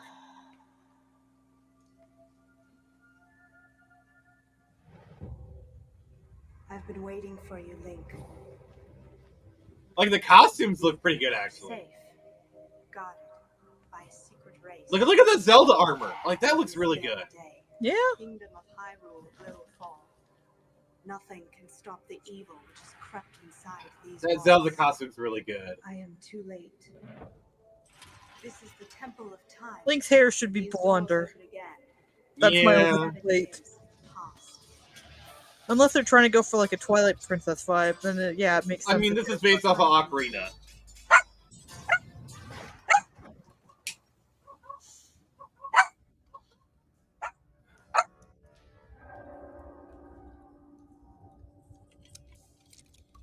Do you know how hard it is to make like real chainmail? And his Link costume looks really good. Like, that looks really good. It's unfortunate too that it's not real, because this is better costuming, and I'm gonna say it, this is better costuming than Rings of Power. Oh god. Okay, the Ganondorf looks a little wonky, but yeah. And the CGI, but it's still, they're making this for the budget of a ham sandwich. No, but seriously, look at that. The monsters do look like they're actually there. At least to me, they do. Oh my god, yes. Did the water temple even show up in this set? No. I was gonna say, am I going crazy tonight? Was I going blind for a second there? But like, I'm gonna say it, and I know everyone's gonna say, "Oh, you're wrong." The water temple wasn't that bad. The water temple was not that bad. You're all just nostalgia blinded. Oh, Nyx with the hot takes. We got our girl Nyx with the hot takes here. Oh god. Alright, Nyx, you mentioned Rings of Power. Wait. We got two notes. Uri? I can't pronounce that. Old school Pig Cannon. I do too, but Ganondorf is still Pig Ganon. It's just his human form, which is weaker. Yeah. All right, I have to pull up this meme. It's true, though. It's true.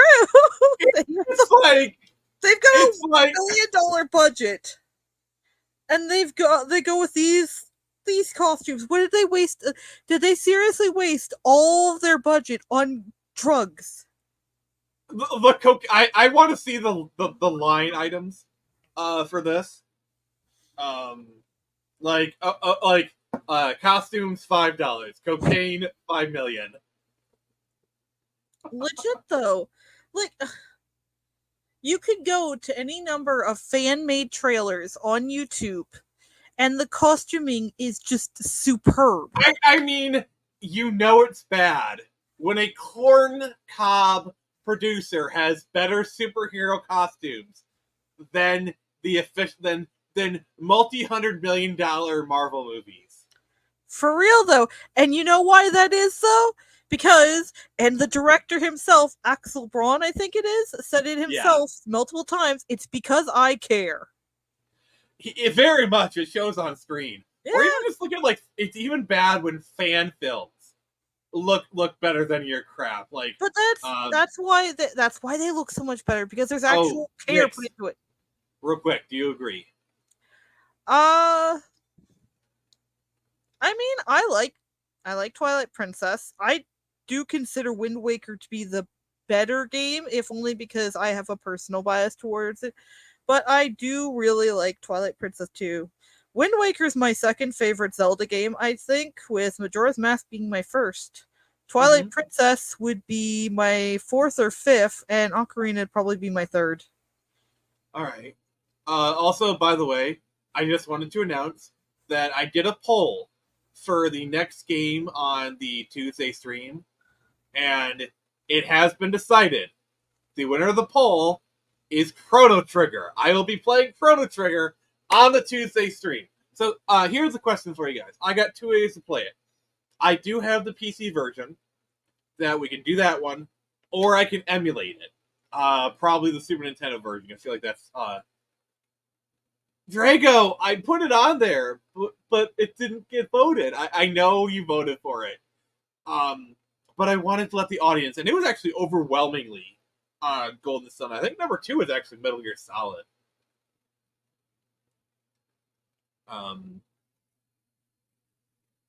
I don't know, I feel like Twilight Princess is, reevaluation has not been kind to Twilight Princess.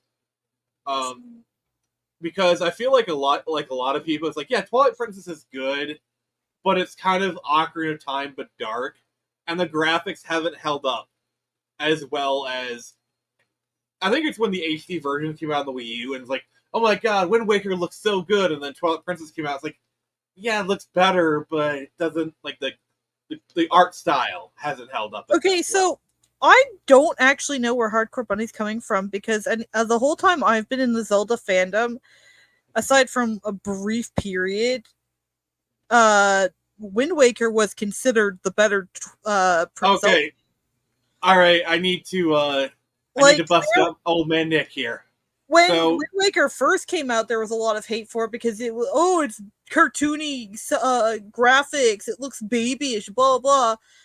But then after a while, when Twilight Princess came out, everyone was like, oh, Wind Waker's so much better, it's so much brighter and nicer, blah, blah, blah. And I'm like, I think they're both great.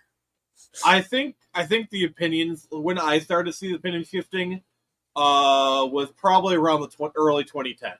Because you're aware of the Zelda Space World demo, right? Let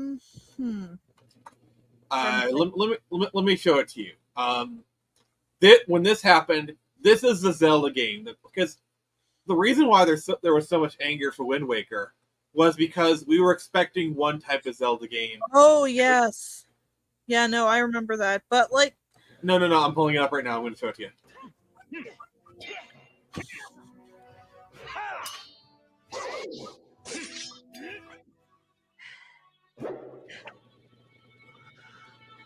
Yeah, so we were expecting that, which was a more realistic, dark kind of thing. Yeah, but to hate Wind Waker because it's what we got, I think people just kind of take it a little too personally. But like, I mean, there was a bit of a first people felt like I think a lot of it is partially it got reevaluated, but also the people who grew up with Wind Waker kind of grew up and started to have a voice in the fandom, and I think that's when I think the opinion really started to shift. Was same thing happened to the Star Wars prequels. You know, everyone hated the prequels, but then the people who grew up the prequels, they grew up and they started to engage with the fandom, and all of a sudden people started reevaluating. Like, the reevaluation of the prequels was happening even before the sequels came out, in my opinion.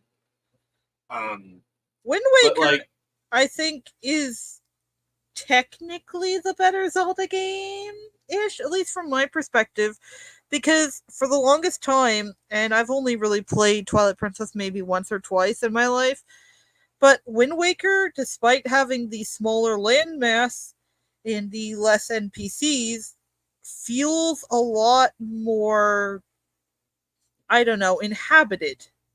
Yeah, I think when it comes to the Princess has a lot more NPCs, but you barely see them. The world feels empty for the longest time. I mean, also, I think it's pretty clear that the consensus is Wind Waker is the better two. Not just also because Wind Waker is the easier game to return to, because you boot up that Wii U version, it looks amazing, and they've improved the gameplay.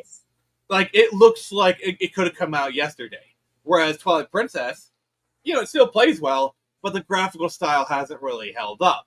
Twilight Princess is by no means a bad game, but I would even I would say screw subjectivity. Objectively, Wind Waker has held up better.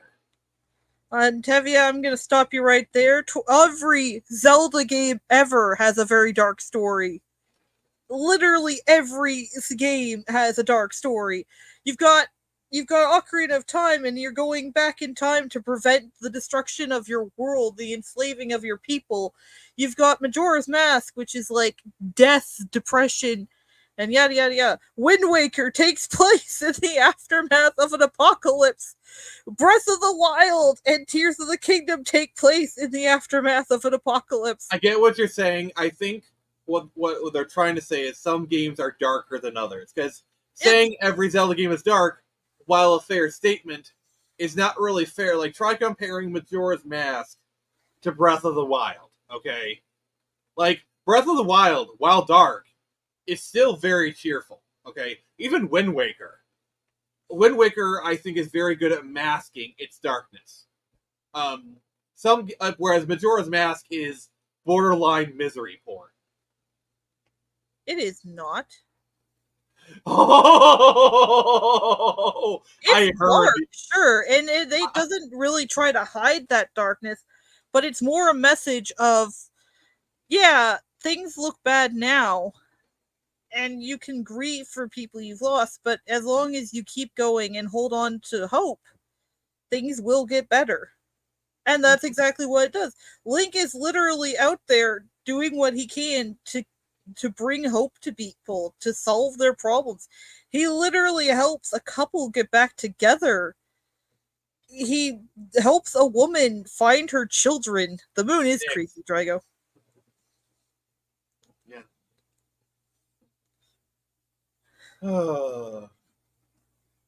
Imagine you did a cosplay with your friend where your Link and your friend is the moon. I'd be the moon, honestly. I'd just do it to freak him out. Follow him around. That would be I hope the monkey escaped death. Oh god, yeah. Oh my god, yeah. I literally only found out last year, the year before, but if you go back when after learning the song, you can actually see the monkey get dunked. And I didn't know that. Nix, if we were doing a game stream, I'd ask you to bonk Drago right now. But no, getting back to some of the people.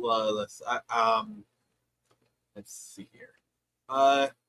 Well, it's not that Skyward Sword and Twilight Princess similar linear level designs. It's that they both have designs like all that design harkens back to A Link to the Past. The whole go to 3 dungeons, get key items, and then you have to do 8 more dungeons. That's from A Link to the Past for Super Nintendo. That whole structure, and they carried it over to Ocarina of Time, Twilight Princess, Skyward Sword. That thing's all the way back to Super Nintendo. Oh, yeah, I know what, Skyward Sword, actually, I never played it, but I've seen a lot of people play it online, and I gotta say, it looks like there's a lot of backtracking in that game. That would annoy the hell out of me. Oh my god. So in Twilight Princess, you're talking about the hero shade. He's not a boss, he's actually a tutor. Yeah, he's the guy, you go to him in your wolf form, and you sing a song for him. I'm explaining this really badly. But you go to him and he'll teach you new sword techniques.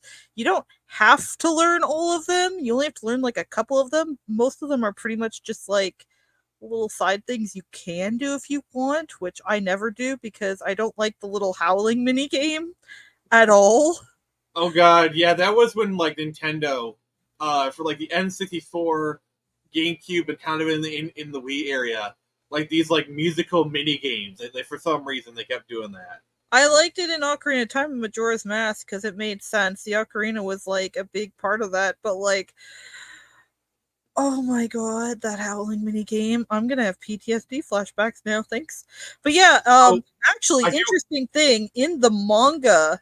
Yes, there was like officially licensed manga. Oh, they're really good. They're really good for Legend of Zelda games. The Twilight Princess one and Majora's Mask are 2 of my favorite.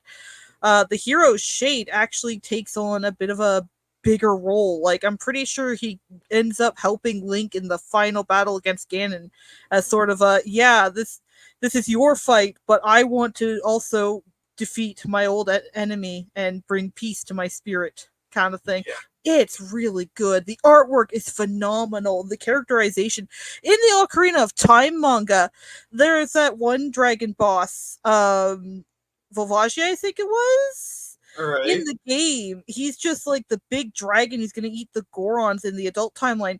In the manga, they make it so much more heartbreaking because they reveal that Link found him as a baby dragon and raised him. So Link's essentially, and then Ganondorf hypnotized him. So Link has to go and kill his childhood friend that he raised. That's so dark. All right, so good. All right, I want to touch upon Tevium. I want to talk about this, but you were cooking, Nick, so I let you kind of do your thing. Did you play the Oracle games by any chance? Very briefly when I was really young. I had Oracle of Seasons as a kid, and I freaking loved it. I've never really played Oracle of Ages, because Oracle of Seasons was more action-based. Oracle of Ages was more puzzle-based. But they kind of did like a Pokemon theme, where it was like 2 different games, but you could link them together. Oracle Seasons, the main mechanic is you had the Rod of Seasons. The Oracle games are the Game Boy Color ones. You're thinking of Minish Cap. The Rod of Seasons lets you get on a stump and you can change the seasons, and it affects the area around you. The Harp of Ages lets you like go through time. So like for example, let's say you need to go somewhere, and in order for the vines to grow, it has to be summer. Or let's say you need to cross a lake. You change it to winter where it's frozen. You know, that kind of thing, you know? Very innovative gameplay, really. Yeah, exactly. I actually do highly recommend you check out the Oracle games, Nick. I think you'd like them. And what's cool is they are developed by Capcom. And then Capcom also made the Minish Cap as well.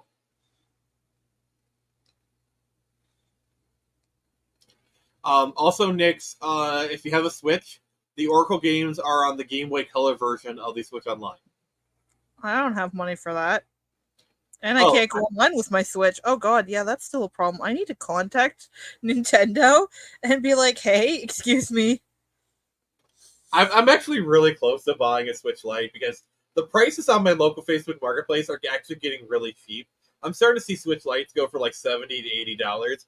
They're starting to get to the spitting distance where I could probably make an offer for $50 for one of them, and I'm very tempted to. I might do that. Have you seen the leaks for the Switch 2? No, I want to be kept in the dark as much as possible.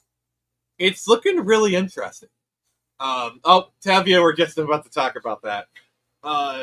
It's looking like it'll be pretty powerful, have upscaling tech. I'm pretty certain we're going to.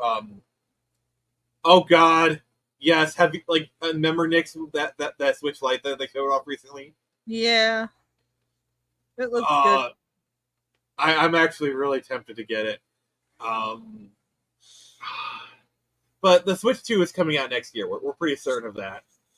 The thing is, Tokyo Game Show is coming up, and I'm pretty sure they're going to announce it there. Because we're getting way too... I think it's going to be like a March, April release. A 3D slider. I've heard stuff where they're going to try and do a portrait mode and allow to have DS games. That would be interesting, wouldn't it, Nix? Yeah. But yeah, what are you looking forward to with the Switch 2? Fun games, fun, interesting, innovative gameplay. I want new. I loved Princess Peach Showtime. I want new Princess Peach games, and I'm excited for the Zelda game. If it does well, maybe we'll get more games starring Zelda. Yay! Awesome! I'd love to play Cute Girl going on adventures. Actually, that's something we very, very desperately need. Nintendo, Cute Girls going on adventures. Look how good that looks! Oh my God! That's gorgeous. Oh, that looks so good. I'm actually really tempted. I actually owned the Link Between Worlds 3DS at one point. You've seen that, right? I think so. I had the specialized DS Mario DS at one point. It was pretty cool. I think it was like an XL. I dropped it on the ground outside of the children's hospital when I was 13, Nick. 14. I was not a good Look at that. Look at that. That is beautiful. That was my main 3DS for a couple of years. It was so beautiful. That thing was so good. It was an XL. It was so freaking gorgeous. Oh my God, I miss that 3DS. Since we're talking about video games, there is one little funny little story I did want to bring up today involving a special little game that didn't even last a week. Oh God, Concord. So apparently, and I found out this today, that's been all over Twitter, Sony lost $400 million on Concord. No. What it is Concord cost $400 million to develop. Yeah, and it was gone like a fart in the wind. Oh God! Now you know why the PS4 down the drain. Now you know why the PS4 Pro is way too much. Gone. 400 million just down the drain like it didn't even matter. Good job, guys. And Sony is not farting cash. I don't think they're hurting as much as they used to, but they can't Microsoft can we lost $1 billion. Oh, who cares? But Sony, that is that hurts. Oh, that actually wouldn't be, actually I could see that. That'd be cute. But if you actually I don't know if you I read some of the Twitter threads. Apparently, you had a toxic positivity environment where you couldn't criticize everything. They were so certain it was gonna be a hit. It was so bad. For a game to be so bad, they pull it after 2 weeks. That is a special kind of failure right there. Yeah. Well, there is the toxic positivity. Oh, don't criticize. There's the problem. If you can't go to someone and say, hey, this is bad, maybe we could like change it up. Maybe we got some like go through some differing like potentialities. There's the problem. If all you want is a bunch of yes men, you're not getting a good product. You're just. You know what the worst part is? Have you seen some of the character designs that got rejected? Some of the versions actually looked kind of decent. Like they actually had some appealing designs. I actually watched great, just like mediocre. I actually watched the video where somebody critiqued it from a color design, like like that big woman like with the clashing colors. Like it had like very unappealing color combinations as its main skin. It's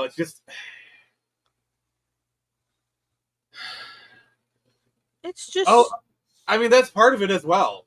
They were chasing a trend that died out years ago. That's the other thing. Like if this game had I think it's been in development for 8 years. If this game had come out in 2019, it might have worked. A little better at least. Not great, but it would have maybe been like a very lukewarm success. Yeah, like let's be honest, it's doing something that tons of other games have done better. Yeah, it's not, and like hero shooters are not the main thing. I think we're like 2 trends removed from that because like I think extraction shooters kind of like asymmetrical gameplay. It might have broken even. Who knows? Barely. I don't know. I mean, I don't know. I think, considering the amount of shooters that have done it, that the very concept it had, and done it better, it would have just been lost in the shuffle. Look at Deathlock. Look at Deathlock, the Valve hero shooter they're developing. That actually has more hype to it. And it's like stuff like Valorant, which is like Counter-Strike meets Overwatch. It's like, oh god, I don't know why. That game had to have been a money laundering scheme. I'm sorry. Like for a Sony executive to just kind of look at the game, then look at the market, and be like, you know what? Maybe we should cancel this. In this day and age, I don't think they'd be smart enough for something like that. Yeah. I mean, and that's a problem. They unveiled it, and then 3 months later they released it. There was no build-up. And hero shooters live or die by their heroes. Like, look at Overwatch, okay? Overwatch got you attached to the characters, literally from the first. If you go back and watch that original trailer, you still get hyped. It's probably one of the best initial trailers ever.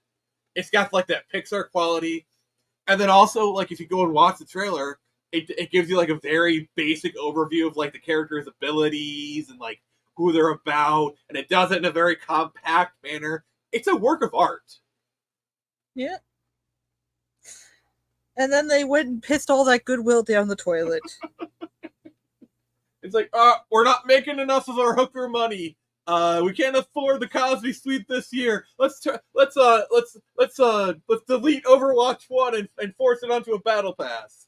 Well, not only just that, but I mean, like, all the stuff they did with their characters, like, oh, and here's a gay guy, here's a lesbian, oh, here's this guy, oh, this is a they, them, blah, blah, blah, blah, blah. It's like... Oh, they were doing that, like... We want cool guns.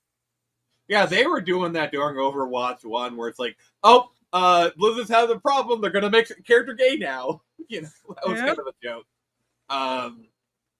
But let's be honest, totally was what they were doing. Oh, sexual harassment lawsuit. Look over here. She's a lesbian.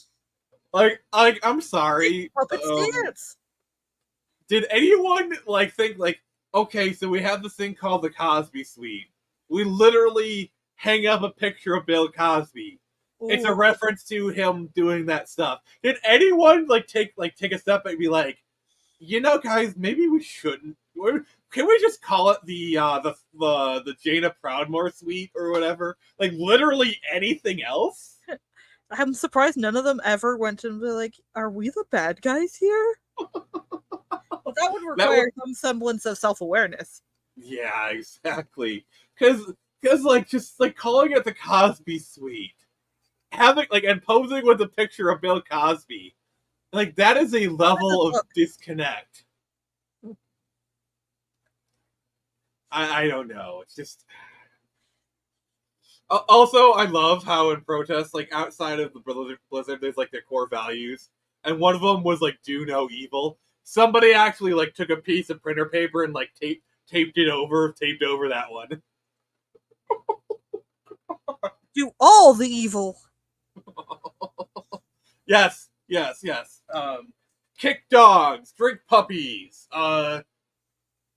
Just I'm keep not gonna say female employees out. Just get those women out of there. Yes.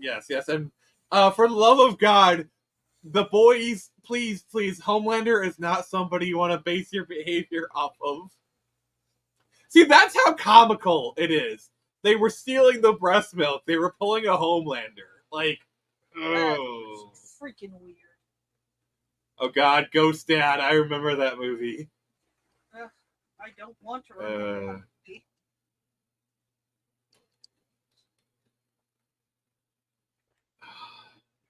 But hey, at least there's some justice in the world. I actually liked that the guy says, "Okay, we bought it. It's not about the money for us," because they're not I think when they say they're not expecting it to make money, I think what they're saying is they're not expecting it to do gangbusters. Is probably what I mean. It's probably what they mean. Perhaps. You know what I mean, Nick? Perhaps. Because businesses aren't a charity. That being said, you can still accept certain levels. They'd probably be like, okay, we at least want it to make its money back and at least be a moderate success. So that way we're not losing money and we're still making a little bit of money. You know what I'm saying? Yeah. There's between that and all right, well, if this game doesn't sell 3 million copies, it's considered a failure. Oh, it only sold 2.5? It's a failure! Womp womp. Yeah. Hey, see you later. See you later, Coral. But yeah, I think we're gonna see more of these sale offs because a lot of these companies, they just bought companies left and right. Embracer Group is already having problems. They're probably gonna sell off a close a lot of their studios. Microsoft is gonna sell a lot of their studios. I don't know about Sony. Sony seems to manage their studios pretty well. Unless you're Firewalk, in that case, kill it with fire. Firewalk made Concord, by the way. It's just I don't know.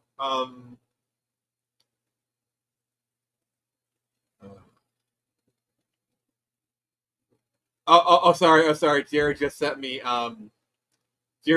me an article that we got to talk about. Jared, if you're all right, we'll talk about Nintendo here in a second, but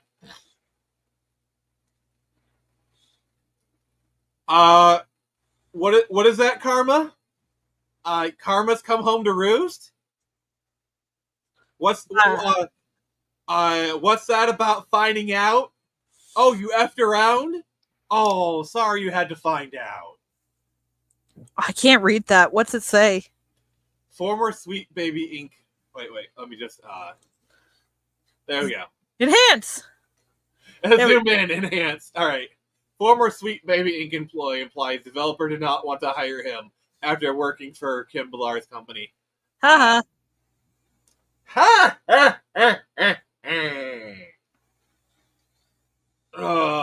Yeah, I have no sympathy. None at all. I have zero. Behold the field in which I grow my fucks. May they. Oh God, I can't even finish that. Yeah, Joker's But about Nintendo, yeah, like I don't think like I know some people talked about like, oh, they waited this long because they with the PR stuff. When has Nintendo ever cared about bad PR about this kind of thing? When have they ever? When have they ever cared about bad PR? We know it's not a copyright issue. We know it's not that because they're suing for patent infringement. So all the people who are like, oh, the skeletal model matches Superior or whatever. I mean, I don't know. They're both kind of snake-like things, so that sounds about right. But all the people like comparing the models, like, do some of these pals look similar to Pokemon? Yes, they do. But the other thing is,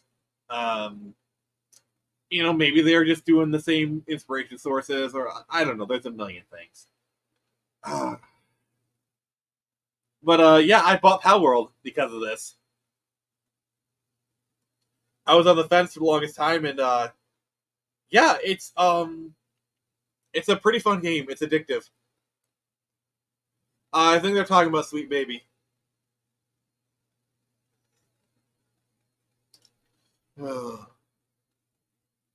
Honestly, I have no sympathy for those who would destroy the sanctity of gaming as they have. Yeah, pretty much. We used to be a community. I don't think it's confirmed, but it's highly suspected because, like, the head guy used to have, like, an AI game or whatever. So it's not that much of a stretch to come to that conclusion, from what I gather. Well, they're fighting back the lawsuit, so I guess we'll see from there. But Nix, what are you looking forward to coming up? Honestly, I've got nothing specific. I've been playing a lot of Disney Dreamlight Valley, so I've been waiting for more updates on that because they update it pretty frequently with like little things here and there. Just recently, we got Tiana in the valley. That was pretty neat. I've already done all but 2, actually, of the special little quest things that you're supposed to do within a certain amount of days. So that's fun. They've got this little thing going on for like the end of summer where you can find marshmallows on the ground and in bushes, which is pretty neat. You can craft camping stuff with them. Or you can give them to friends or eat them yourself, get a boost. It's pretty nice. It's a lovely little game that's not too stressful. Would you say it's a dream of a light in a valley? No. Yeah, that wasn't my best pun. But Hardcore Bunny, I need to finish Kingdom Come Deliverance 1. I do need to finish that. That Zune Zelda game is going to sell like crazy. Oh, absolutely. We've been waiting to play Zelda for a long, long time. Not just because, girl power, but because it'd just be kind of neat. Zelda and Link have very different skill sets. Not very different. They're kind of similar outside of the fact that Zelda uses magic more than Link does. Though certain versions of Link have been able to use magic. Yes, like, I actually think it's actually like that they're not just doing sword and board for Zelda, because, yes, she does use a sword. Yes, she can use a bow. Like, could you make a game where Zelda has all the same actions as Link? Yes, you very much could, actually. But by doing it this way, I think it helps it stand out more. I just wish the gimmick of the game wasn't so lackluster. And I'm not a fan of the art direction. It worked for Link's Awakening, the remake. I don't think it works for the first ever game where you can play as Zelda. The first canonical game. The first game made by Nintendo in studio or whatever. Yeah, because by the way, those were official. You know, I'm so hungry, I can eat Nocturok. But like, I wouldn't mind having her be more of an archer than Link because, like, sure, she sword fights, but, like, I think more versions of Zelda have used the bow than any kind of sword. Yeah, like, plus Zelda often uses, like remember the finale, What like, the arrows? final, Twilight Princess. Twilight where Princess, Wind Waker, I'm pretty sure she uses Where the you're riding arrow. on horseback, and she's using the arrows of light on Ganon. That is an Yeah. iconic scene. That is Wind iconic. Waker in the final battle, she uses I think it's the light arrows to help you fend off Ganon, Ganondorf there too. Which one person I was watching Peanut Butter Gamer play Wind Waker in his live stream, and a person brought up the fact that they kind of like that a lot of versions of Zelda have Zelda help Link in the final battle, almost as if Ganon is too much for just the hero to take down, that the other two members of the Triforce need to band together to take the third one down. Yeah, I mean, plus there's always, like, honestly, I wish there was more games of, like the male characters and the female characters teaming up. Even better if they're romantically linked, because I am a sucker for couples fighting battles together. Battle couples, woo! Like I'm sorry, like, for example, in the Couple second Fantastic Beasts film, you know, in the final battle where Newt and his girlfriend or whatever, the girl from Alien, from Prometheus, you know, they're fighting alongside together. I am a sucker for that stuff. I think it's also couple that fight kicks ass together, sticks together. Yeah. But yeah, I like it because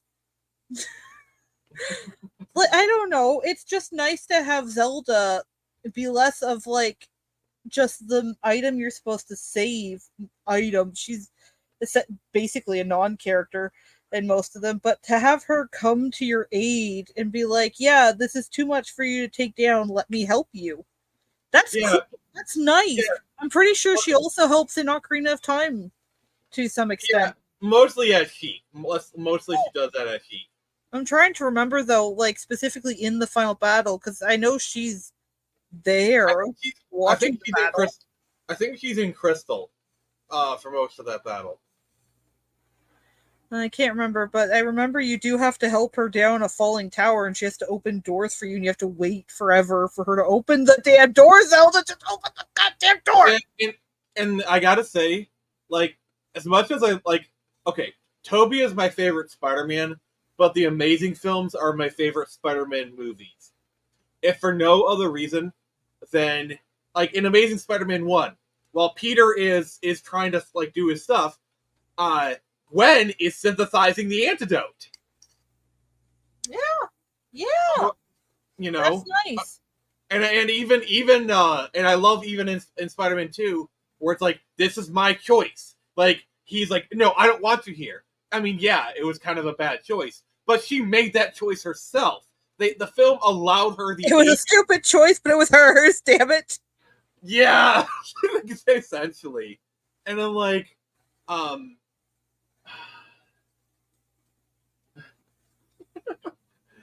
so I heard this rumor, like, you know that scene where she screams, like he webs through the car and she screams Peter. Apparently, she's actually saying Andrew, and they dubbed it over in post or whatever. Weird. But yeah, I love like the Gwen and Andrew, Gwen and Peter relationship in those movies. It carries the films. You know, the relationship between them. I'm sorry. As much as I love Tobey, he's the best. But MJ really brings down those films. Oh, she does. Oh my god! I actually saw. Toxic. She is so toxic. I actually saw a video. I can't remember who it was by, but they were essentially, like, mapping her toxic traits to the traits of someone who survived child abuse, and you kind of see her a bit, like a teensy little blink and you'll miss a bit of her family. It makes sense, yeah, that because it makes sense that coming from, like, what we see of her father and how much of a kind of terrible person he is, even though we don't get much of it, you can kind of see why she'd be needy, demanding, and wishy-washy as she is, because really it's all just a cry for attention that she most likely didn't receive as a child. And it's sad, but it makes sense to me. And it kind of elevates her character a little bit. Like she's still a shitty character and I hate her, but like now I'm more like, okay, but I can kind of understand why. I can understand why. I still hate her, but I can understand why. I hate you, but I understand why I hate you now. Yeah, and the other part is he has so like I'm sorry, Ursula was right there. She made you cookies. She's cute and adorable. She wasn't enough of a character, unfortunately. Peter was also kind of a jackass to some extent. Like, it was mostly with the suit taking over in the third movie, but like that scene with him, and even before the suit, the thing of the third movie was he was starting to get high off his own supply. Basically, like in the second movie, he was still a pretty decent guy. Ursula's still there. God, I wish I wish they had done the fourth movie. Like, supposedly Mr. Dickovich was supposed to be the imagine a fourth movie, but in the second movie he got with Ursula, but that kind of conflict. Like, Gwen actually would have been a good date for him.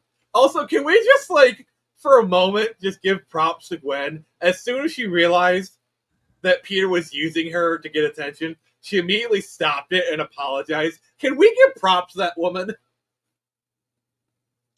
Legit. But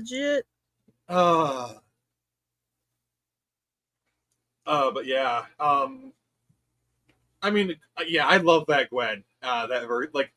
Emma Stone was better, but I think Bryce Dallas Howard did a good job with Gwen in that movie.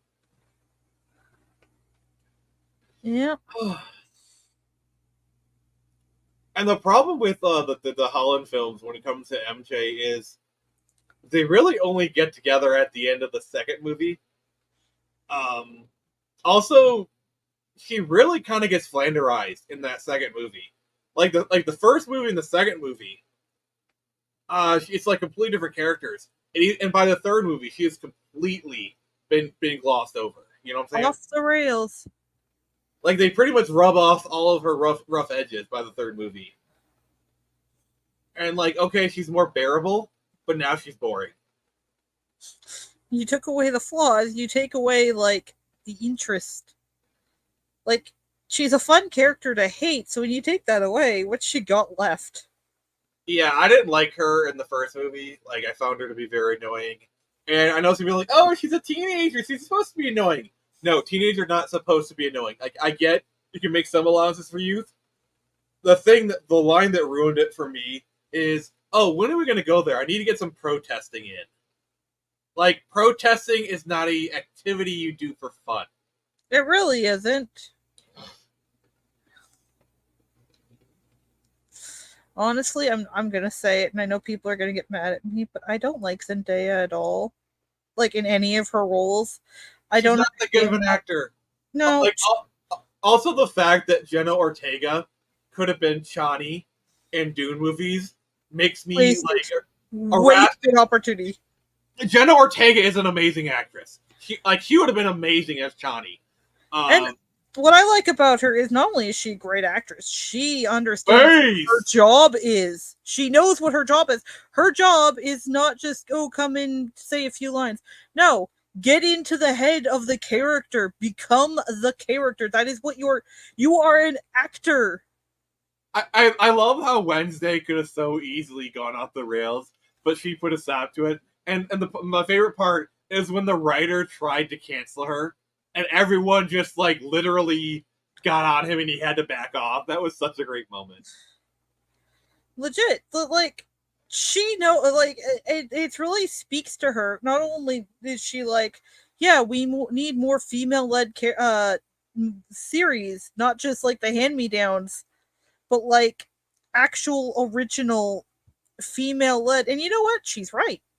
Not because my girl power or feminism or anything, but just because there's more stories to be told with men, without men.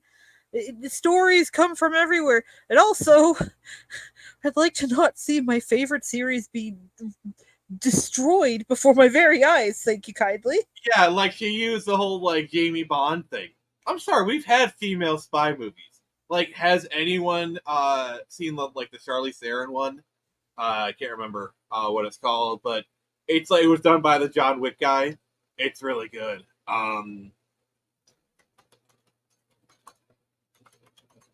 Sorry, I'm actually looking it up now. Atomic Blonde. Like, have you seen Atomic Blonde? I Nick? have not, but I've heard good things. I highly recommend it. It's really good. It was directed by one of the John Wick creators. Nice. I mean, hell, they're doing The Ballerina, which is a John Wick spin-off in the universe with Yeah. Ana de Armas. Like, okay, John Wick's dead. So you're doing a different character in the same universe. Like, okay, sure. Sure, go ahead. And Ana de Armas, yeah, I like her. She feels good. But Nix, I actually do recommend you check out Atomic Blonde. It's a good movie. Yeah, I'll have to. Especially if you like 80s music, because it's set in like the late 80s in Berlin. Like in Berlin, right before the Berlin Wall fell. Also, AKO Joe, greetings from Metro Detroit, Michigan. And Nick's here is from Canuck Land, so it's all good. No, I'm from outer space. You got that wrong.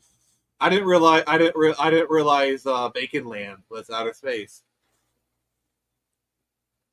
Is outer space made of bacon, Nix? I wish. Okay, so getting back to the main topic here, they're really important.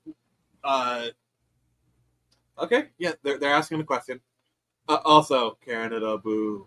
But the thing about the reason why Comic-Cons are important, both from it's a great social aspect, and I feel like a lot of indie creators online, they neglect it. They just focus on like their live streams. They focus on doing their Kickstarters, and those are important. But it's also important to kind of spread yourself out locally, because a lot of these metro areas have local comic scenes, and it's very important to become part of it. Like, I'm a part of the Metro Detroit comic scene, and it's pretty cool. I know people. There's stuff that happens, because with any profession, networking is key. And as far as the guest side, just going to cons, not even tabling, it's important to go there to experience the culture, because online is cool, but we need to get out and we need to get out and touch paper. Oh, hey Wrangler, we're getting close to being wrapping up here, but I do appreciate you stopping by. But yeah. Thank you, KO Joe. Yeah, we had a bunch of other people on. They had to go get food up, so we just kind of just ended up talking about whatever. But I was more than happy to kind of get you up to speed. But let's kind of wrap. So, does anyone have any questions they want for us? We'll kind of leave it open here for a little bit, and then we'll wrap up. So, if any questions you want to ask us, anything you want to know, please feel free. But Nix, anything you want to bring up? Nope, I've got nothing. You have everything. You're awesome. But yeah, so just kind of, I guess, real quick, I'll talk about. So the editor for Lost Kingdom has paid, and I'm working on that. That's going really good. I'm excited for that. And then Screecher 3 launches shortly. And yeah, I'm just getting that pulled up. Ignore the poll and play Golden Sun anyways. As much as I would like to, sir. Okay,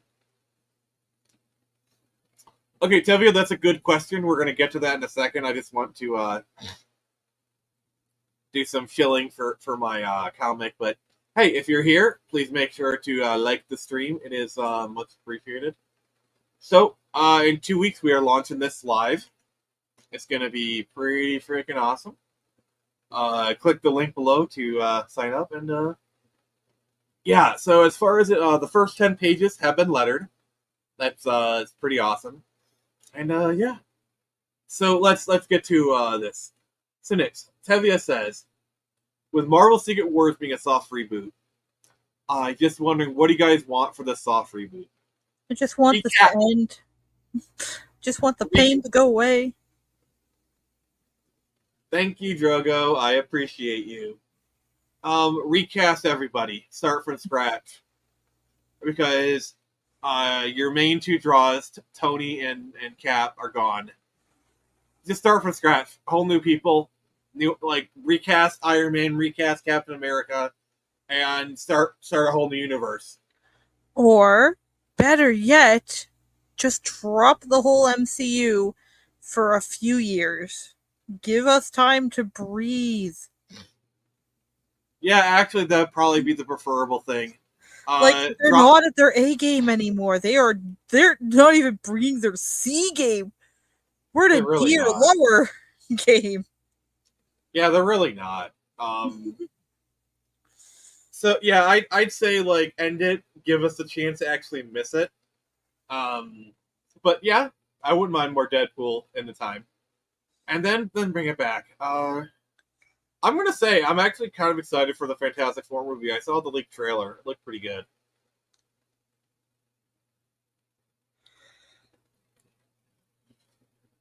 But okay, we're gonna start wrapping up here.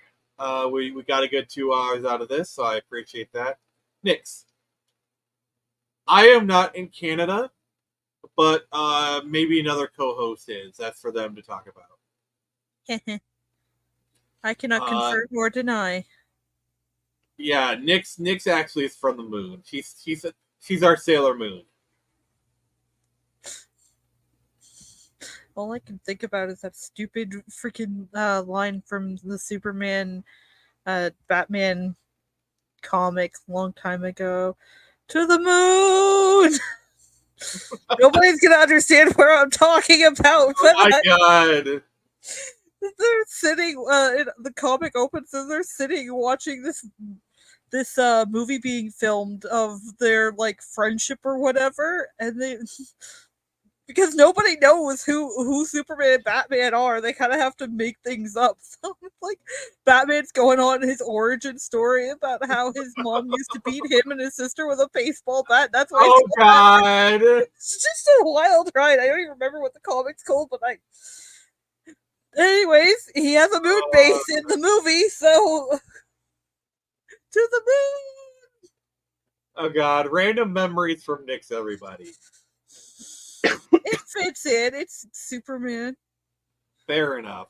So, what do you got going on, and where can people find you? You can find me on Twitter at BunnyGirlNix. If you don't call it Twitter, then we'll say X, but X sounds like a corn cob site, so. Yeah. Thanks, Elon! Thanks, Elon. Also, thank you for the money, Elon, you send me every 2 weeks for shit posting on Twitter. I really appreciate it. That's not sarcasm. I'm actually really grateful. How come I can't get that kind of money? You need to be monetized. It's basically 5 million impressions within 3 months. So I'm never gonna get that. I mean, Nix, you have 2 very large assets in front of you that could get you there. No, I've tried. I mean, to be fair, they are very beautiful, and I love your cosplays. I am losing followers at an alarming rate. I don't even know what's going on. It might be Twitter being weird, but I don't know. Anyways, yeah, you can find me on Twitter. Yes, please make up. Please make up for the followers that she's losing. We must protect this woman at all costs. As for me, you can find me on Twitter at the Phoenix Press, on Instagram, and also find me on Kickstarter. Where I got Screecher, two very large assets. yes. I'm so sorry, Nick. But please make sure to like this. We need some water. All right. Thanks for coming by, everybody. I love you all. Like the stream, support Screecher. I need to go drink some water.